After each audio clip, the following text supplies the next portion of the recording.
Fala, minha nação tricolor, sejam bem-vindos a mais um vídeo aqui no canal Meu Bahia. No vídeo de hoje a gente vai falar sobre, enfim, a confirmação do Bahia na Libertadores do ano que vem. Vamos trazer o que é que deve ser de diferente da próxima Libertadores do que foi para essa temporada de 2025. Vamos falar também sobre o mercado da bola, tem time interessado em ex-jogador do Bahia, e falar também sobre uma possível venda no final da temporada do atacante Thiago. Vou explicar tudo para vocês no vídeo de hoje. Daqui a pouco tem Bahia em campo contra a equipe do Juventude, então já conto muito com o teu like aqui para você poder ajudar o canal e também o nome do Esporte Clube Bahia. Conto com a tua participação nos comentários, deixando a tua opinião sobre os assuntos que a gente vai comentar no vídeo de hoje. E não se esquece de se inscrever aqui se você ainda não for inscrito, para poder ajudar a gente a chegar a 20 mil por aqui e você, torcedor, não perder nenhum conteúdo. Meu nome é José Victor, para quem ainda não me conhece, eu sou produtor de conteúdo aqui do Meu Bahia e também estudante de jornalismo. E vamos começar esse vídeo para a gente não perder tempo falando sobre o dia de ontem. O Fluminense venceu por 6-0 a equipe do São Paulo, e esse resultado garantiu o Bahia na próxima edição da Libertadores do ano que vem. A gente não sabe se ainda vai ser classificado, né, para pré-Libertadores ou para fase de grupos. Vai depender muito dessas últimas 3 rodadas que o Bahia ainda tem para fazer no Campeonato Brasileiro. Pelo lado bom, né, o Bahia conseguiu a classificação, esse resultado do Fluminense. Pelo lado positivo, a gente classificou. Pelo lado negativo, o Fluminense, né, deixou a vida do Bahia um pouco mais complicada, né, por essa busca da vaga direta. Chegou aos 58 pontos. Agora o Bahia precisa vencer a equipe do Juventude daqui a pouco lá no Alfredo Jaconi para poder assumir a quinta colocação do Campeonato Brasileiro. De diferente da Libertadores, né, desse ano para o ano que vem, eu acredito que o Bahia vai chegar mais forte na competição, independente se for classificado para a pré-fase, que é aquela que antecede a fase de grupos, ou se já for direto. Eu acho que o Bahia vai montar um time mais competitivo. Acho não, tenho certeza. O Bahia vai montar um time mais competitivo, um time mais forte. Aprendeu com os erros também dessa temporada, e isso aqui é muito importante de ser pontuado. Eu acho que o Bahia é um time completamente diferente pro ano que vem. Vai ser um time completamente diferente porque vai ter mais material humano, vai ter mais qualidade, e com o passar dos anos, né, com o passar das temporadas, a tendência é que o nosso sarrafo suba ainda mais. Então, pro ano que vem, eu espero um time mais forte, um time mais competitivo, com mais peças pra gente poder utilizar, e obviamente tentando chegar às fases finais da competição. Se esse ano o objetivo era primeiro chegar à fase de grupos e depois ver no que ia dar, para o ano que vem, no caso 2026, o objetivo vai ser chegar pelo menos primeiro na fase de grupos, mas depois já projetar as fases eliminatórias da competição, porque é o principal objetivo do Bahia, pelo menos chegar às oitavas de final da próxima edição da Libertadores da América. Comenta aqui abaixo qual você acha, né, que deve ser a meta para o tricolor no ano que vem. Falando agora sobre o mercado da bola, meu povo, informação para vocês sobre o interesse da Chapecoense no atacante Everaldo, ex-Bahia, que hoje joga no Fluminense, mas que o Fluminense ainda está devendo os valores daquela transição para o Bahia. Importante deixar isso aqui bem claro para vocês. O Fluminense ainda deve Bahia por essa negociação e ainda não pagou. E o Everaldo já pode estar até de saída do Fluminense no ano que vem para a Chapecoense. A Chapecoense busca um camisa 9, busca repatriar o Everaldo, que já jogou por lá e tem uma certa história, uma certa identificação com o clube. Está interessado. O Everaldo não conseguiu se dar tão bem assim no Fluminense. Ele chegou a jogar a maioria dos jogos na temporada, fez um número alto de jogos, teve uma alta minutagem, porém não caiu nas graças do torcedor. O Everaldo segue com aquele mesmo problema que ele tinha no Bahia: finalização. Ele não finaliza. Para finalizar, tem que sempre ficar ali, vai Everaldo, chuta, chuta, e o Everaldo não finaliza. E ele segue com esse problema, fora que não é um atacante, né, com muita qualidade técnica, não tem um bom passe, não tem um bom domínio, enfim. Eu acho que pro nível mesmo do Fluminense ficou um pouquinho até alto para ele também. Já tinha muitas dificuldades no Bahia e no Fluminense não conseguiu se adaptar, não conseguiu ir bem.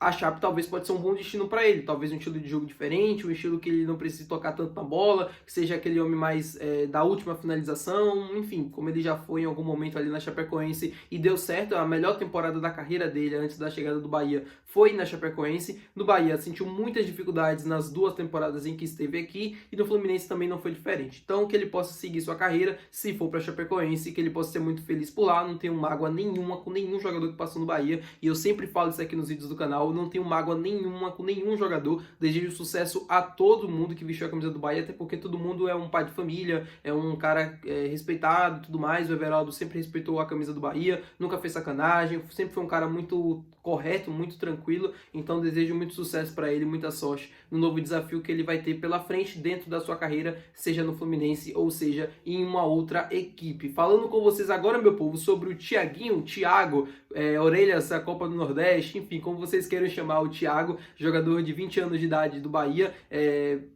assim, falar do Thiago, a gente tem muitas coisas para falar. Primeiro, da boa temporada que ele vem fazendo. Segundo, o Thiago, né, tem a melhor temporada de um jogador na base do Bahia desde 2012. Pode ter, na verdade, pode chegar a essa marca. Ele já tem desde 2014, que era o Anderson Talisca que detinha esse título, né, de melhor jogador da base, com mais números nos seus primeiros momentos ali no profissional. E aí, o Anderson Talisca, depois que ele teve aquele grande ano em 2014, no ano seguinte ele foi vendido para o Benfica de Portugal.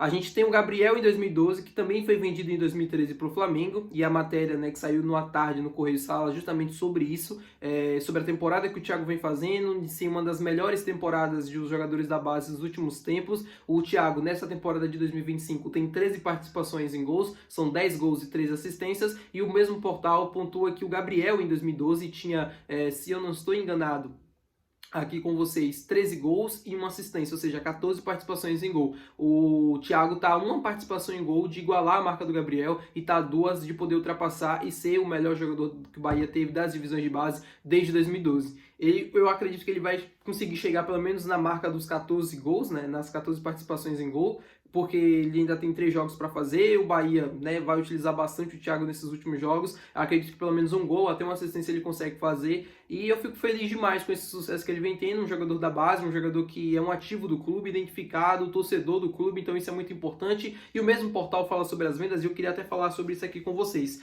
Eu tenho já informações, eu já passei isso aqui até algum tempo no canal, que o Thiago vem recebendo sondagem de algumas equipes do futebol brasileiro e também do futebol do exterior. Até então, o princípio, né, o Bahia não tem um interesse claro na venda do atleta, mas pode ser uma situação parecida com a que foi do Lute, por exemplo. Se chegar uma proposta com valores irrecusáveis, o Bahia não tem o que fazer. O Bahia vai vender o jogador porque é uma proposta que dificilmente vai acontecer novamente, assim como foi a do Lúcio. Então, assim, só passando a intenção aqui para vocês, o Bahia sabe que tem sondagens de outras equipes, o próprio Thiago também já deve imaginar junto com seus empresários, isso já está sendo, né, especulado, isso já está sendo noticiado em vários lugares. A gente precisa, obviamente, ficar de olho no que vai chegar de concreto e o que é só especulação. Se chegou uma proposta concreta, com valores irrecusáveis, aí eu não tenho dúvida que o Bahia vai fazer esse movimento. Por quê? Porque dificilmente vai aparecer uma proposta parecida ou com valores que cheguem perto de uma proposta irrecusável. Se chegar uma proposta, né, convencional, algo que, enfim, seja um valor baixo, que o Bahia entenda que ele vale mais, ou que ele pode se desenvolver mais e chegar a um patamar mais alto, aí sim o Bahia certamente vai optar pela permanência dele. Agora eu acho que é o seguinte, ele se ficar para a temporada de 2026, tem que ser considerado como um dos principais jogadores do elenco, ou pelo menos ele receber mais oportunidades e ser um jogador mais utilizado, mais pensado mesmo para o time principal, assim como um dos principais jogadores, ter contado com uma das principais opções, porque a temporada que ele fez em 2025, né, com 38 jogos e 13 participações em gols, é uma temporada muito boa, uma temporada absurda para um jogador que tem pelo menos assim, um ano de profissional. O Thiago está tendo mesmo as oportunidades nesse ano de 2025. Eu acho que a tendência, com o passar do tempo, ele melhorando, ele evoluindo, a tendência é que o Thiago consiga atingir um patamar ainda mais alto, conseguindo, sei lá, números mais expressivos, podendo até sair por um valor maior. É aquilo que eu falei para vocês. Se for uma proposta num valor irrecusável, não tenho dúvidas que o Bahia vai se desfazer do Thiago e vai vender o jogador. Agora, se for uma proposta com valores convencionais, valores abaixo do mercado, ou valores abaixo do que o Bahia entende que pode conseguir com ele, aí certamente ele fica para 2026 e a gente vê no que acontece. Tá bom, meu povo? Muito obrigado por você ter assistido esse vídeo. Se você gostou, não esquece de deixar o seu gostei, que é importante. Não esquece de se inscrever no canal e até o próximo vídeo. Valeu, tchau!